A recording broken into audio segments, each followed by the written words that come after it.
आज हम पिछले टॉपिक में मैंने पढ़ाया आपको रियल नंबर्स। आज हम आपको पढ़ाएंगे कोऑर्डिनेट ज्योमेट्री, निर्देशांक ज्यामिति। निर्देशांक ज्यामिति में सबसे पहले आपको बता दें, आप लोग पिछली कक्षाओं में भी पढ़ चुके हैं कि कैसे चतुर्थांश जानेंगे, किस चतुर्थांश में प्लस माइनस होंगे, क्या होगा, किस कंडीशन में। निर्देशांक का मतलब होता है ऐसे बिंदु जिनके दो पॉइंट्स होते हैं, दो निर्देशांक होगा, एक एक्स अक्ष के लिए और एक वाई अक्ष के लिए। तो यहाँ पर सबसे पहले शॉर्ट में हम आपको बता देते हैं कि जब अक्षांश बनाए जाते हैं तो ये फर्स्ट कोऑर्डिनेट चतुर्थांश आपका दिया है क्वाड्रेंट, और ये सेकंड क्वाड्रेंट होता है, और ये थर्ड क्वाड्रेंट होता है, ये फोर्थ होता है। ये एक्स एक्सिस दिया गया है और ये वाई एक्सिस दिया गया है। ये आपका ओरिजिन होता है, मीन्स आपका जो ओरिजिन दिया गया है, मूल बिंदु जो दिया गया है, जिसके निर्देशांक होते हैं 0,0। यहाँ पर एक एक्स अक्ष दिया गया है जिसे हम एक्स अक्ष जो आपका दिया गया है, और ये वाई अक्ष दिया गया है। दाहिनी तरफ जब हम चलते हैं एक्स अक्ष पे तो ये पॉजिटिव होता है, पॉजिटिव मतलब धनात्मक संख्याओं के लिए होता है, और जब हम बाईं तरफ जाते हैं मूल बिंदु से तो ये आपका होता है माइनस में साइन होते हैं। इसी प्रकार से वाई अक्ष में जब हम ऊपर की ओर जाते हैं तो ये प्लस होता है, और नीचे की ओर आते हैं तो ये माइनस होता है। अब यहाँ पर इसके अगर साइन की बात करें, फर्स्ट क्वाड्रेंट में जो आपका पहला चतुर्थांश है उसके चिन्ह क्या होंगे, तो सबसे पहले आपको बताते हैं कि इधर आए दाहिनी तरफ तो पॉजिटिव यानी प्लस, पहले बिंदु के पहले पॉइंट के प्लस होने चाहिए, और ऊपर की ओर जाते हैं वाई अक्ष पे तो ये भी आपका प्लस। यहाँ पर ये माइनस और ये ऊपर की ओर तो प्लस, यहाँ पर माइनस, फिर नीचे आएंगे तो माइनस, इधर जाते हैं तो ये आपका पहले प्लस और फिर माइनस। ये आपके इस प्रकार से चिन्हों को दर्शाया जाता है। मान लीजिए आपका कोई बिंदु दिया गया है जिसके निर्देशांक दिए गए हैं 2,-3। अब ये किस चतुर्थांश में होगा, इसकी पहचान हम यहाँ से पहले 2 का साइन जो दिया गया है वो आपका दिया गया है प्लस में 2, और ये जो दिया गया है वो माइनस में। अब प्लस और माइनस यानी प्लस और माइनस ये किस चतुर्थांश में होगा, ये चौथे चतुर्थांश में होगा, चौथा चतुर्थांश, फोर्थ क्वाड्रेंट में होगा। ये आप पिछली कक्षा में भी पढ़ चुके हैं। अब हम आगे आपको बताते हैं, अगर इसी में 2 बिंदु दिए जाते हैं और उनके बीच की दूरी निकालने के लिए बताया जाता है तो आप कैसे फाइंड करेंगे।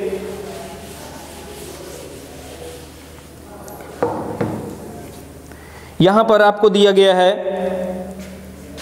2 बिंदु 2,3 व 4,5। आपसे यह कहा जाता है कि इनके बीच की दूरी निकालते हैं, तो उसके लिए फॉर्मूला यहां पर सबसे पहले आपको बताते हैं। 2 बिंदुओं के निर्देशांक जो होते हैं वो x1 y1, दूसरे के निर्देशांक x2 y2 यहां पर इस कंडीशन में दिया जाता है।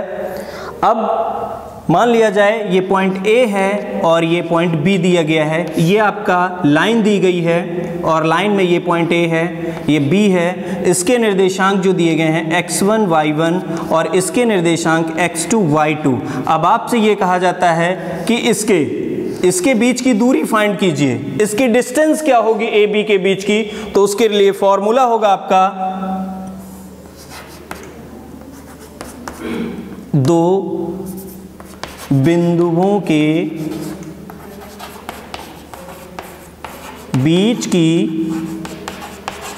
दूरी के लिए फॉर्मूला होगा x2 - x1 whole of square plus y2 - y1 whole of square, या फिर आप इसके लिए अंडर रूट में x1 - x2 whole of square plus y1 - y2 whole of square, इस कंडीशन में भी आप दर्शा सकते हैं।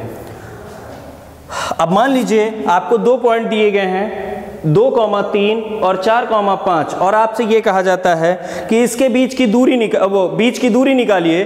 तो बीच की दूरी के लिए जो फॉर्मूला दिया गया है, डिस्टेंस बिटवीन 2 पॉइंट्स, 2 बिंदुओं के बीच की दूरी under root x 2 minus x1 whole of square plus y2 minus y1 whole of square D equal to x2 x1 y1 x2 y2 x2 4 x1 x2 4 minus 2 whole of square plus 5 minus 3 D equal to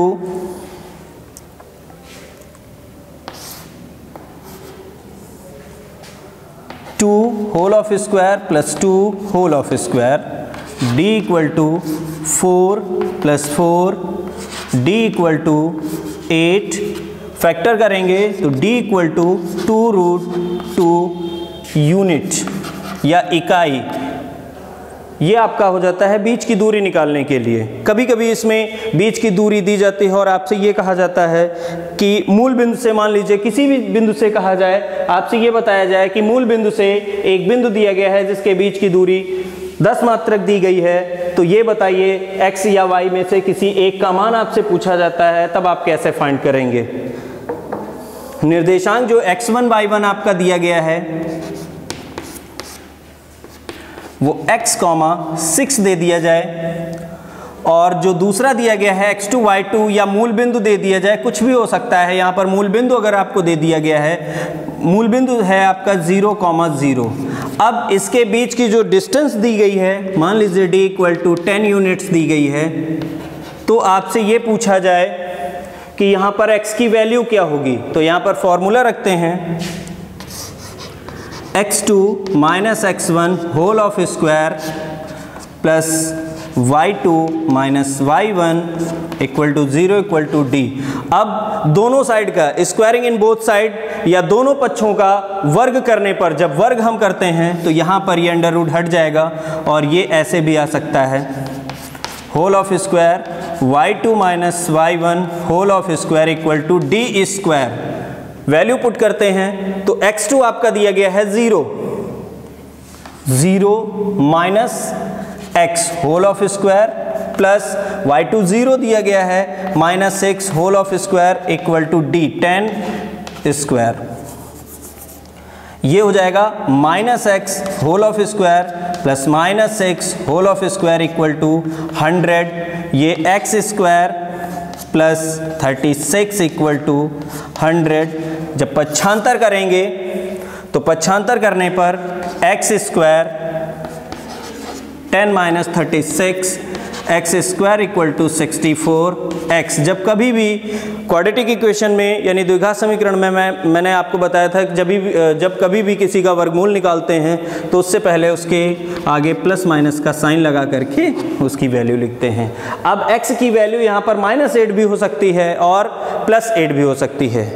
इसी प्रकार से कभी कभी इसमें ये बताया जाता है, आगे आपको इस चैप्टर में बताया जाएगा कि किसी के मध्य बिंदु के निर्देशांक क्या होते हैं।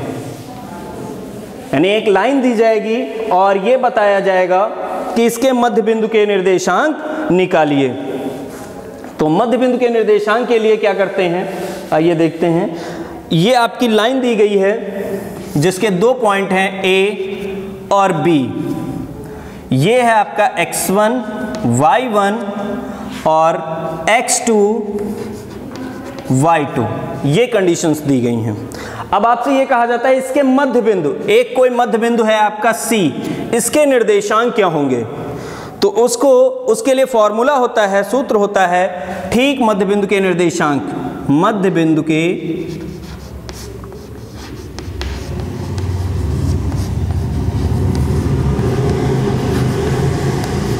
निर्देशांक कैसे फाइंड करते हैं, इसका फॉर्मूला होता है दोनों बिंदुओं में जो x की वैल्यूज होती हैं उनके योग का आधा कर देते हैं। Means x1 plus x2 whole upon 2 y1 plus y2 whole upon 2। ये मान लीजिए A के पॉइंट दिए गए हैं 2, -3 और यहाँ पर दिया गया है -8, 7। अब बताया गया इसके मध्य बिंदु के निर्देशांक निकालिए। ए की वैल्यू और बी की वैल्यू दी गई है, तो यहाँ पर हमारा x1 y1 जो होगा वो है 2, -3 और x2 y2 जो होगा आपका वो -8, 7 दिया गया है। अब मध्य बिंदु के निर्देशांक के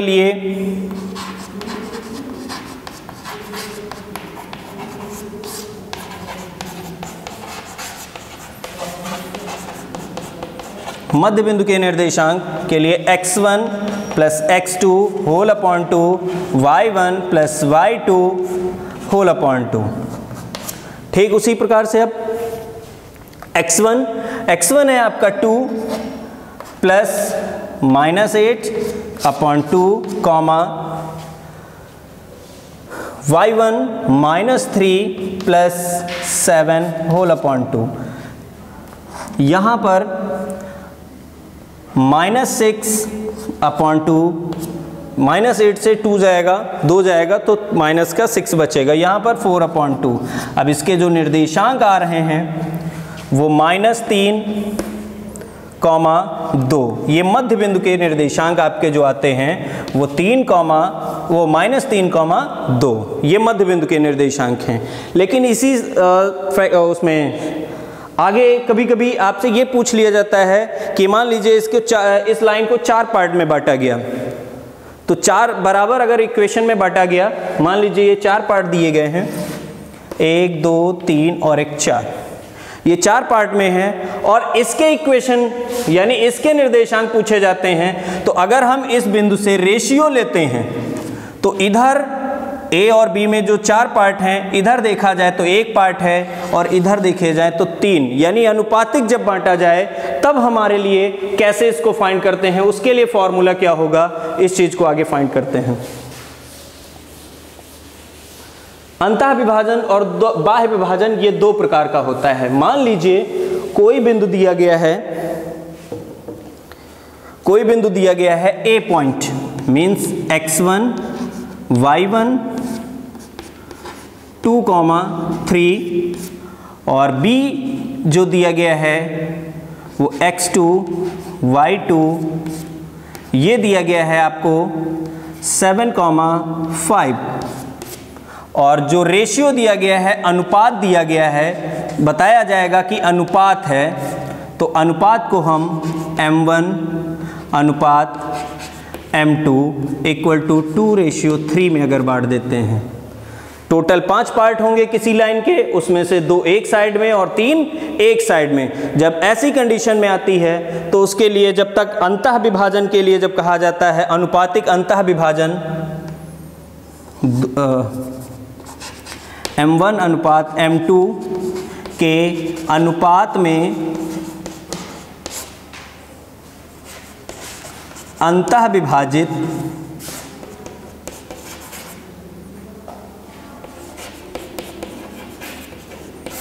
करने वाले बिंदु के निर्देशांक, इस कंडीशन में आपके लिए फॉर्मूला होता है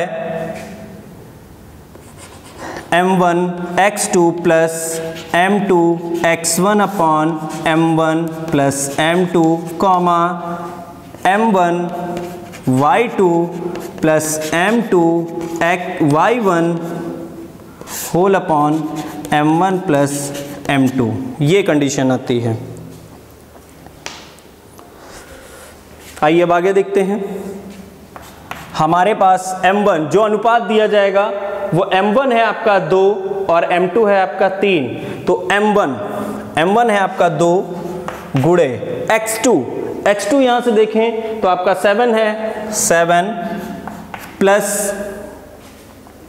यहाँ पर अब आगे देखते हैं m2 आपका 3 × 2x1 whole upon 2 plus 3, 2 × y2 5 plus 3 × 3 whole upon 2 plus 3।